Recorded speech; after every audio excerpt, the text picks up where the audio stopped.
Good morning students, आपणा सर्वांचे career vision अकॅडमीच्या online प्लॅटफॉर्मवर स्वागत आहे।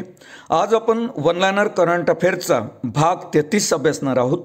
या भागातला पहिला मुद्दा पुढील प्रमाणे, अल्कोहोल उत्पादनावर अनिवार्य आरोग्य चेतावणी छापणे बंधनकारक करणारा जगातला पहिला देश कोणता? तर तो म्हणजे आयर्लंड।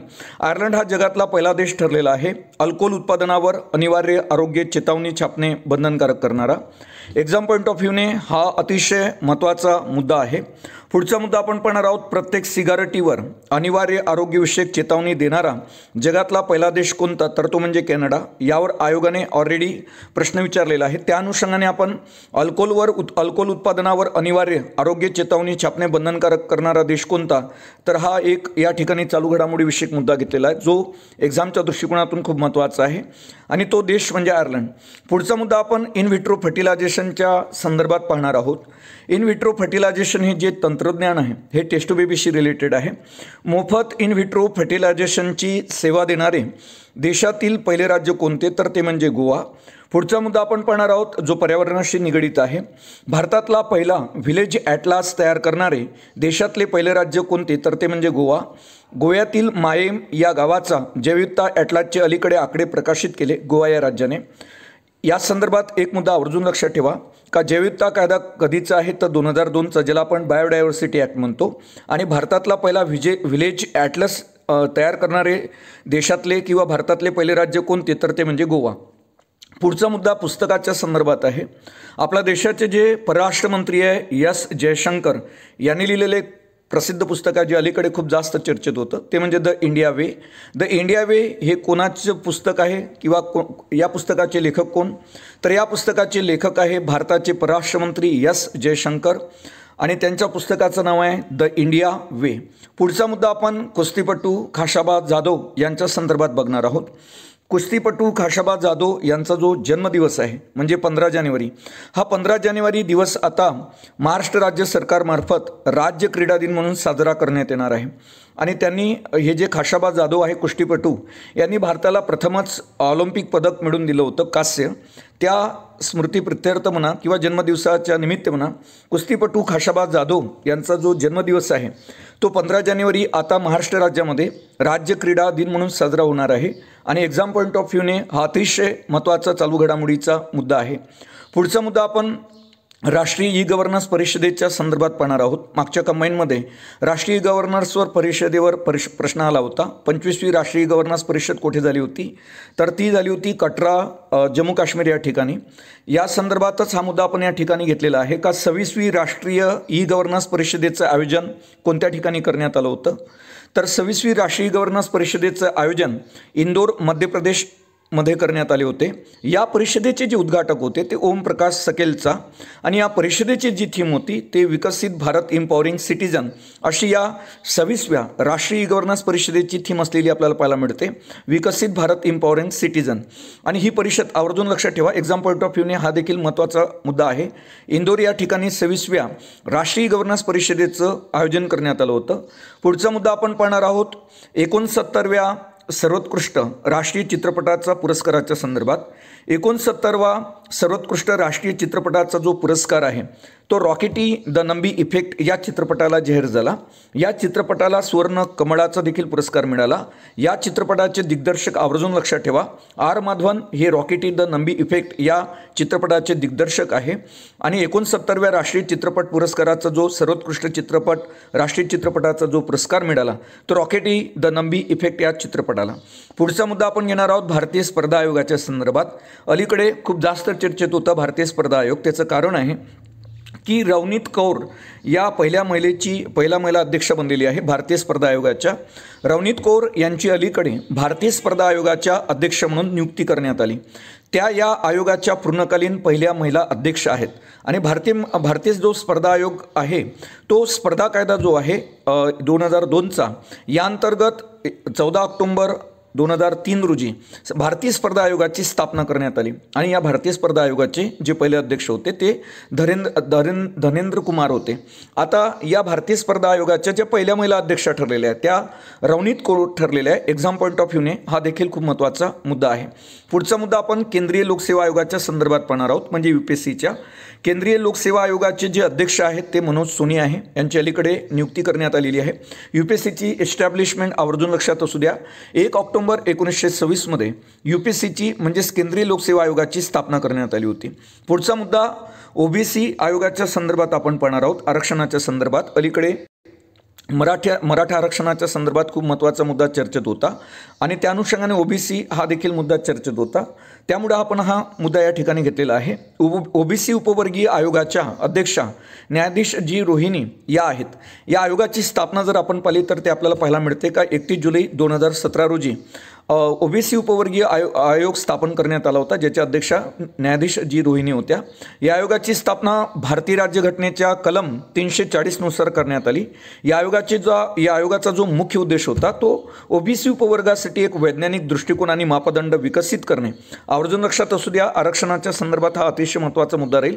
OBC उपवर्गीय आयोग कोणाच्या अध्यक्षतेखाली नेमण्यात आला होता तर न्यायाधीश जी रोहिणी यांच्या अध्यक्षतेखाली. पुढचा मुद्दा आपण 22व्या कायदा आयोगाच्या संदर्भात पाहणार आहोत. अलीकडे एक कलम खूप जास्त चर्चेत होती, ती म्हणजे IPCची कलम 124. आयोग जो 22वा कायदा आयोग आहे या आयोगाचे अध्यक्ष ऋतुराज अवस्थी आहे. तर 22व्या कायदा आयोगाने IPC मधील जे कलम आहे 124 हे कायम ठेवण्याची शिफारस केलेली आहे आणि IPC या कायद्यात सुधारणा करण्याची गरज देखील 22व्या कायद्याने व्यक्त केली होती, ज्या अनुषंगाने अलीकडे नरेंद्र मोदी सरकारने IPC कायदा असेल, CRPC कायदा असेल आणि भारतीय पुरावा कायदा असेल यामध्ये चेंजेस केलेले आहे आणि तशी शिफारस भारताच्या 22व्या कायदा आयोगाने केली होती आणि IPC मधील कलम 124 कायम ठेवण्याची देखील शिफारस या आयोगाने केलेली आपल्याला पाहायला मिळते. तसेच या कायद्यात सुधारणा करण्याची म्हणजे IPC मध्ये सुधारणा करण्याची गरज देखील या 22व्या कायदा आयोगाने अधोरेखित केलेली आपल्याला पाहायला मिळते. या कायदा आयोगाने म्हणजेच 22व्या कायदा आयोगाने जे दोषी आहे या कायद्याखालील दोषी व्यक्तींना तुरुंगाची जी शिक्षा आहे ती 3 वर्षावरून 7 वर्षापर्यंत करावी असं म्हटलं होतं. आवर्जून लक्षात ठेवा, 3 वर्षावरून किती वर्षापर्यंत शिक्षा देण्याची शिफारस 22व्या कायदा आयोगाने केली. कलम 124 अंतर्गत 3 वर्षावरून 7 वर्षापर्यंत. या आयोगाचे अध्यक्ष ऋतुराज अवस्थी आहे. ही बाब विद्यार्थ्यांनी लक्षात ठेवावी. पुढचा मुद्दा आपण राज्यसभेच्या उपाध्यक्ष पॅनलच्या संदर्भात घेणार आहोत. अलीकडे राज्यसभेच्या उपाध्यक्ष पॅनलवर 4 महिला खासदारांची निवड झालेली आहे. त्या अनुषंगाने हा मुद्दा महत्त्वाचा ठरतो.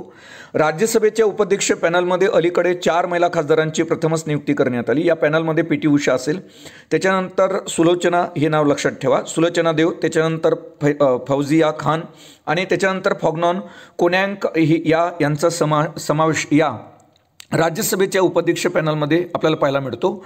जे फॉग्नॉन कोनॅक आहे या राज्यसभेच्या सभापतीपद भूषवणाऱ्या तसेच उपसभापतीच्या पॅनलमध्ये निवड होणाऱ्या नागालँडच्या पहिल्या महिला सदस्य आहे. त्यांचं नाव आहे फॉग्नॉन कोनॅक, हे त्यांचं नाव आहे. आणि 4 ज्या स्त्री आहे राज्यसभेचे उपाध्यक्ष पॅनलमध्ये त्यांचं नाव देखील लक्षात ठेवणं खूप गरजेचं ठरते.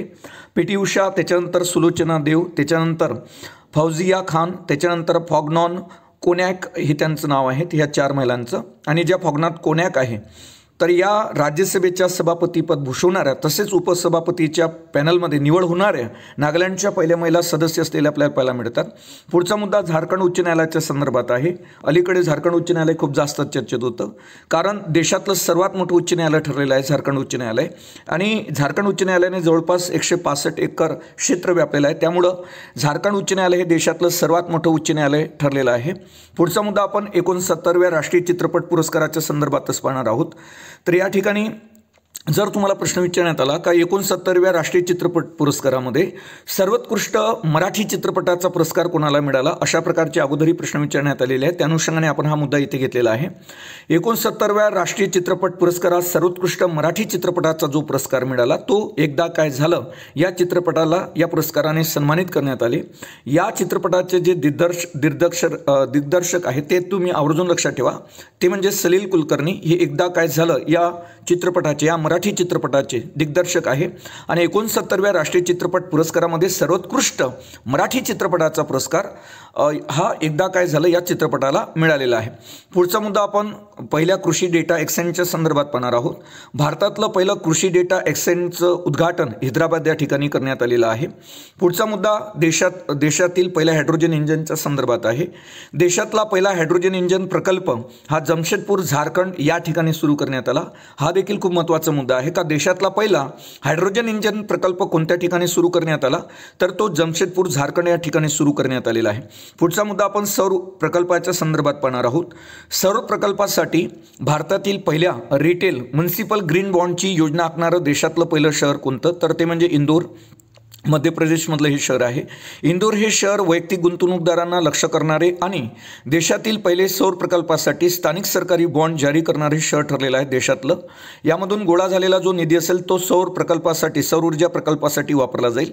आवर्जून हा मुद्दा लक्षात ठेवा. एक्झाम पॉईंट ऑफ व्ह्यूने हा मुद्दा देखील खूप महत्त्वाचा आहे का सौर प्रकल्पासाठी भारतातील पहिल्या रिटेल म्युनिसिपल ग्रीन बॉन्डची योजना आखणारं देशातलं पहिलं कोणतं शहर आहे ठरलेलं आहे, ते म्हणजे इंदोर. पुढचा मुद्दा आपण पाहणार आहोत सेंट्रल बँक डिजिटल करन्सीच्या संदर्भात. अलीकडे सेंट्रल बँक डिजिटल करन्सीचा स्वीकार करणारी देशातली पहिली महानगरपालिका कोणती, तर ती म्हणजे पाटणा. ही महानगरपालिका देशातली पहिली महानगरपालिका ठरलेली आहे, ज्याला आरबीआयने अलीकडे मंजुरी दिलेली आहे सेंट्रल बँक डिजिटल करन्सी वापरण्यासाठी. एक्झाम पॉईंट ऑफ व्ह्यूने हा देखील मुद्दा खूप महत्त्वाचा आहे.